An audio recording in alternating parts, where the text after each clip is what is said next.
নমস্কার বন্ধুরা। ভালোবাসা না বাধ্যতা? এক গরুর কথায় কিভাবে প্রকাশ পেল মানুষের স্বার্থপরতা?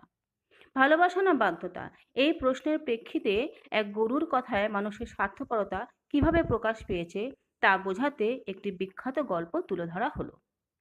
এক সময় গরু ছিল মানুষের পরিবারের এক সদস্যের মতো। মানুষ তাকে খুব যত্ন করত, খেতে দিত, মাথায় হাত বুলিয়ে দিত, কৃষিকাজে সহযোগী হিসাবে ব্যবহার করত। গরুও বিনিময়ে কষ্ট সহ্য করে দিনরাত মানুষের সেবা করত, জমি চাষ করত, গাড়ি টানতো, দুধ দিত। এই সময় মানুষের ভালোবাসা ছিল গরুর প্রতি নিঃস্বার্থ। কিন্তু সেটা কি সত্যি ভালোবাসা ছিল? গরুর দৃষ্টিতে মানুষ তাকে ভালোবাসতো যতক্ষণ সে উপকারে আসতো। যখন সে বুড়ো হয়ে গেল, দুধ দেওয়া বন্ধ করলো, গাড়ি টানতে পারলো না, তখনই মানুষ তাকে বিক্রি করে দিল কসাইখানায়। এই সময় গরু ভাবে, আমি তো কিছুই চাইনি, শুধু সেবা করে গেছি, অথচ একটুও মায়া করলো না। তাহলে কি মানুষের ভালোবাসা ছিল, না ছিল শুধু স্বার্থ?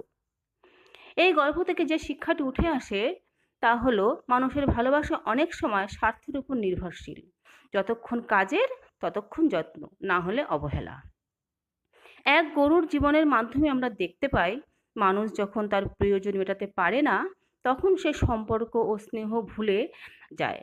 তাই এই গল্প আমাদের চোখে আঙুল দিয়ে দেখিয়ে দেয়, মানুষের ভালোবাসা আসলে অনেক সময় বাধ্যতা নয়, বরং স্বার্থপরতার মোড়কে মোড়া এক সুযোগ সন্ধান।